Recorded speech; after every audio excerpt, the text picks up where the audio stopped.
ulit sa inyong lahat.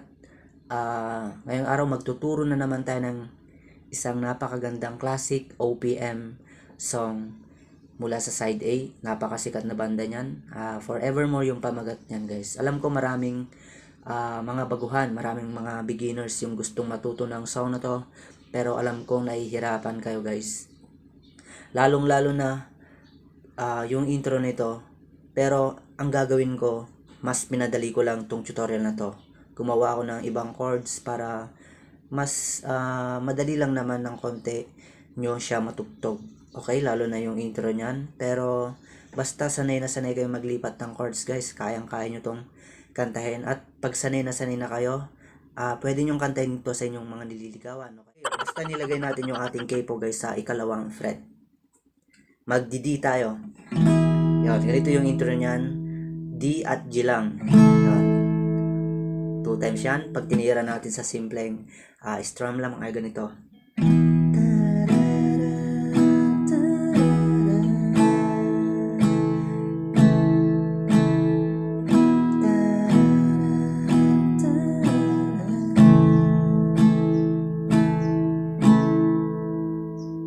Yan.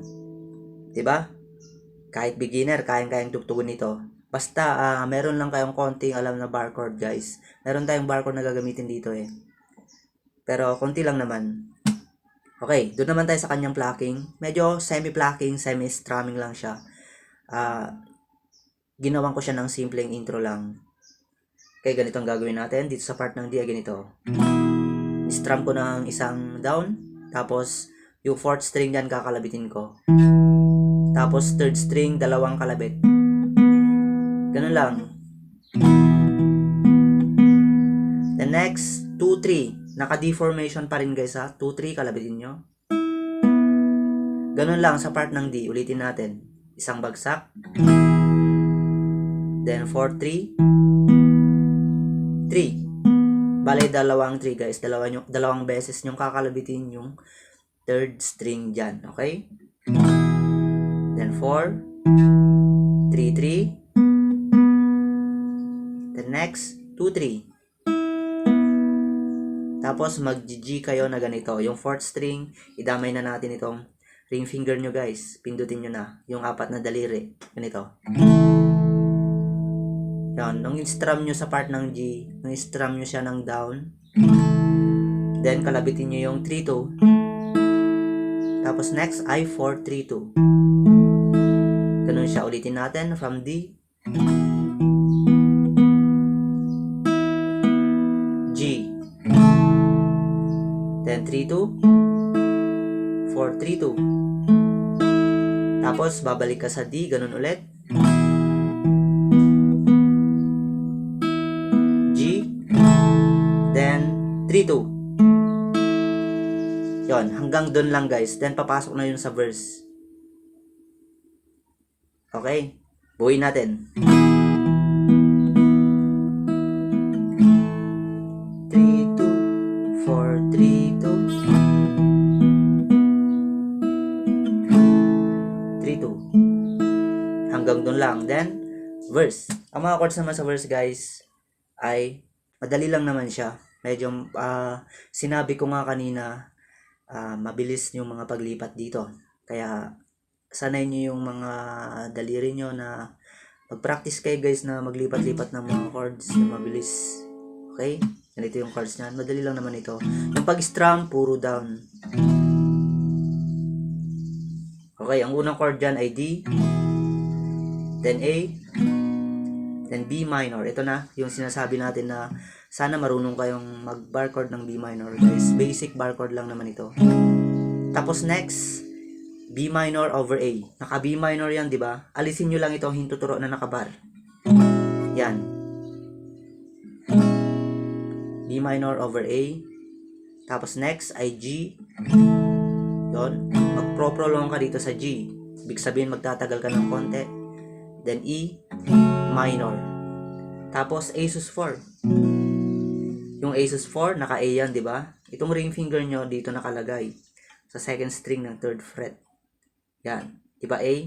Yan. I-slide nyo lang ng konti dito. Yung ring finger nyo. Ganyan yung A sus 4. Tapos magiging A. Yun yung unang line niya. Tugtugin muna natin. There are times that I just want to look at your face. Then E minor. With the stars in the A sus4. A.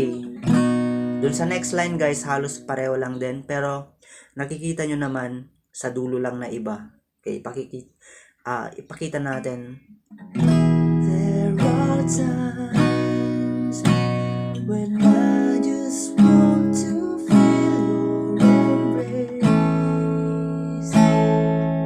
in a cold na A sus4. Tapos B flat minor 6. Parang mahirap, di ba? B flat minor 6. Yung huling chord na yan. Ay, ganito lang. Yung pinindot natin. Parang G over B siya, guys. Di ba ganito yung G over B? Yung dalawang string lang. Yung second string. At ito, fifth string. Pero dito siya.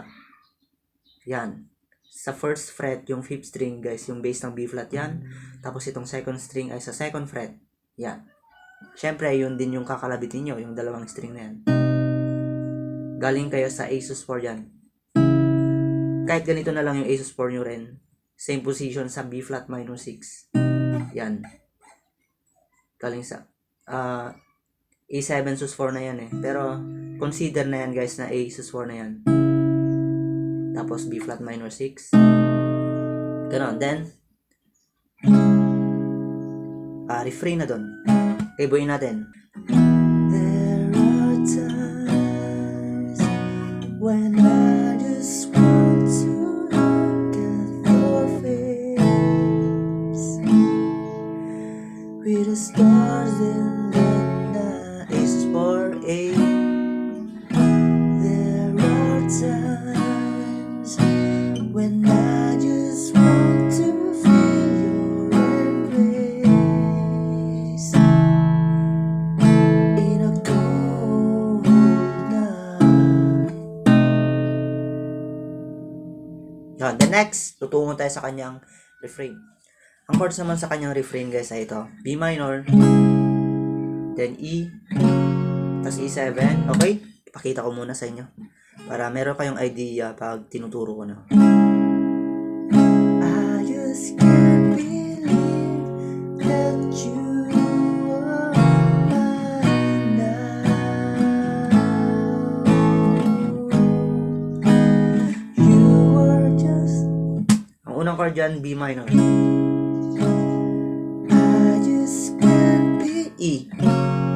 That you E7. Alisin nyo lang yung ring finger nyo. E7 yan. A. Now G. F sharp minor. Then yung last chord, siguro hindi kayo pamilyar dito. Meron na namang ano dyan. Tawagin natin itong parang G over A. Yung G over A kasi inebento ko lang yung chords na to guys. G over A. Yung second string nasa third fret yan. Pero para hindi lang kayo mahirapan, ganito yung G over A natin. Yan. Wala kayong pipindutin dyan, pero yung strumming nyo ay fifth string pababa. Yan. Diba? Maganda yung tunog niyan. G over A. Ulitin natin yung refrain. I just can't believe that you are mine now. G. F sharp minor.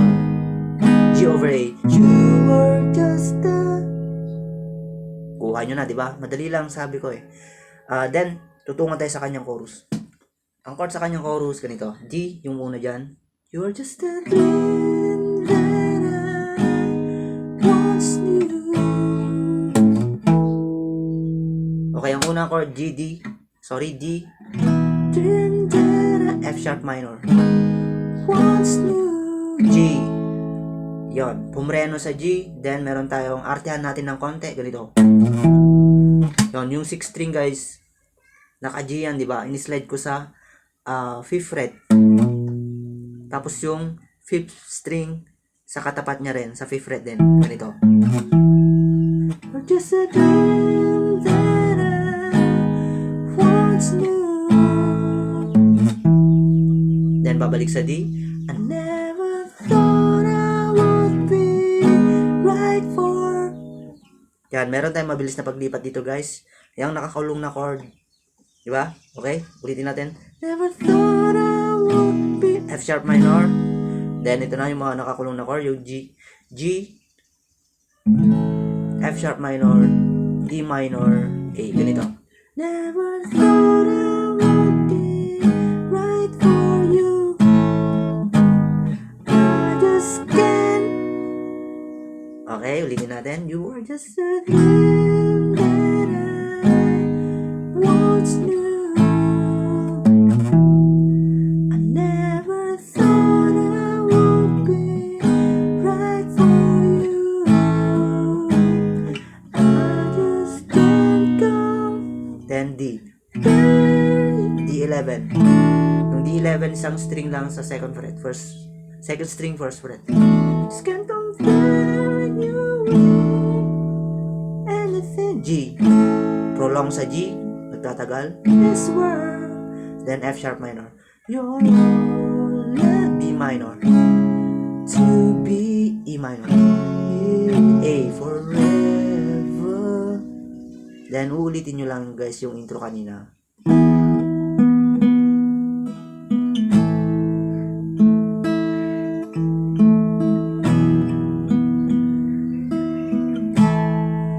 Then, bago pumasok sa second verse ay lagyan nyo natin ulit ng bass na ganito. Yun, di ba? Meron yung ganan. Ito lang, 6 string sa 3rd fret. Dinala ko sa 2nd fret. Ito. Tapos open. Then D. Okay, kuha niya siguro yung chorus niya guys. Ulitin natin yung chorus.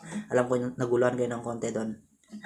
You are just a dream that I once knew. I never thought I would be right for you. I just can't compare you with anything in this world. You're all I need to be right forevermore.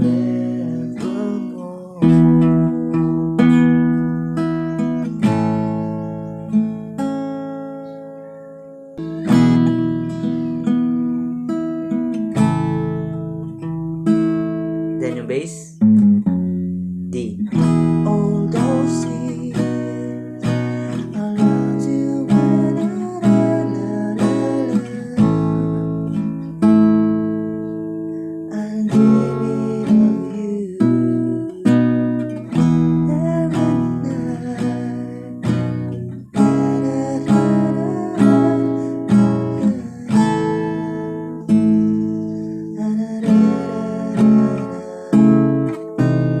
Yun, then uulitin nyo lang ulit yung refrain niya guys. Pareho lang naman yung chords dyan. Yung verse 2, refrain 2, same lang din ng mga chords yan. Dun sa mga naunang part kanina. Then next, pagkatapos ng refrain ay uulitin nyo yung chorus niya.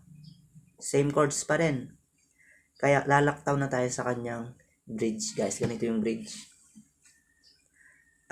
Dun muna tayo sa kanyang tutungo muna tayo sa last part ng chorus niya para makapasok tayo sa kanyang bridge. You're all I need to be forevermore. D. Yan, nagtatagal sa D. Then meron tayong ganito. Yan, yung 4th string guys dito sa 4th fret. Tapos 3rd string open. Then 3rd string ulit sa 2nd fret. Bago pumasok sa bridge, ganito. Time again, there are changes to us.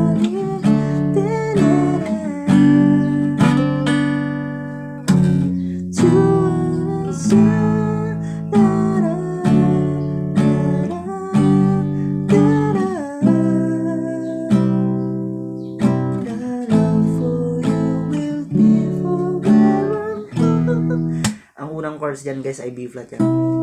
Yung B flat, bar chord na naman ito. Yan. ganyan guys. Nakabar yung unang fret dyan. Tapos 2, 3, 4 na string.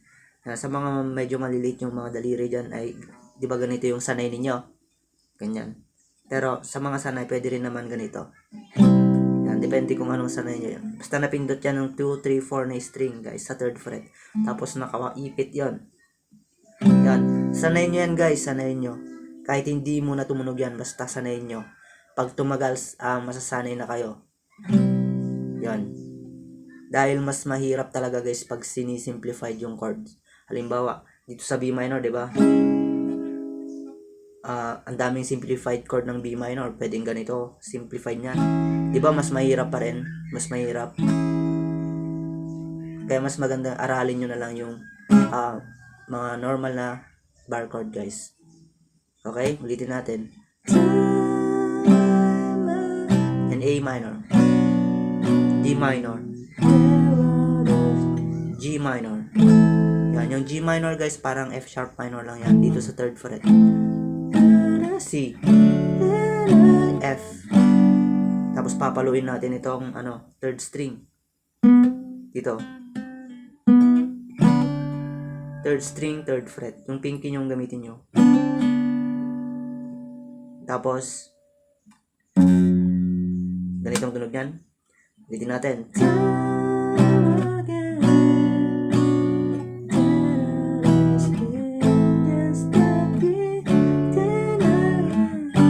Halo. Tapos magiging open yung 6th string dyan guys. Aalisin ko yung nakabar. Yun. Then D minor. G, C, F, B flat. Tapos G minor at C. Yung my love for you will be forever. Guys, instrumental na doon. Ang chords ng instrumental ay chords ng verse.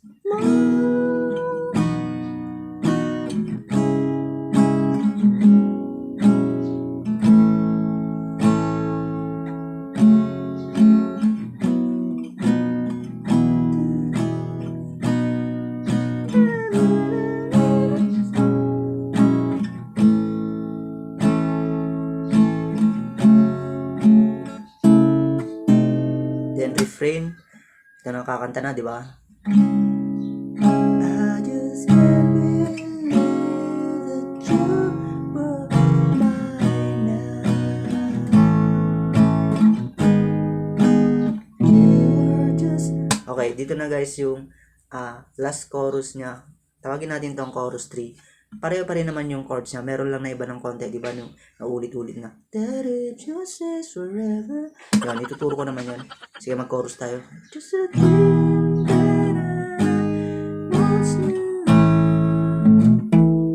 Never thought I would be right for you.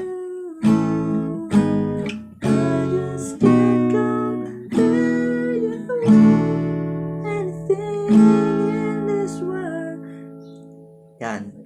Tumigil muna tayo sa G. Okay, pakita na natin yung yung yung maraming beses, di ba? Bale ito.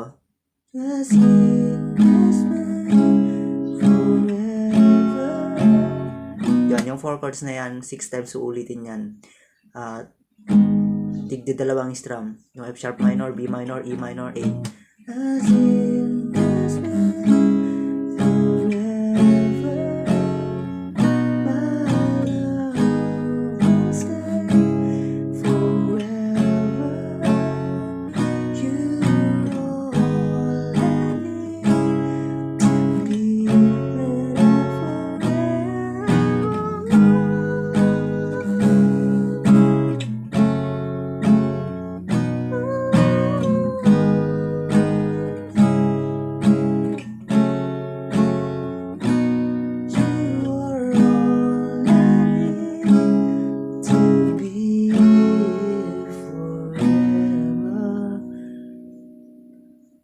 Then, ito na yung outro niya guys. Parang mag-i-intro ka lang, dinagdagan lang natin ng mga chords.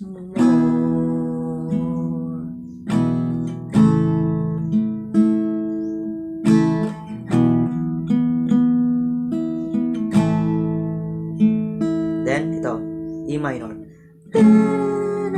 A. D. Okay, ganun lang kadali guys yung Forevermore. Parang mahirap lang yon pero madali lang yon talaga. Okay, maraming salamat po. At huwag kalimutan mag-like at pa-subscribe na rin. Kung hindi pa kayo nakasubscribe, yun lamang po. Mabuhay po tayo lahat. Bye-bye.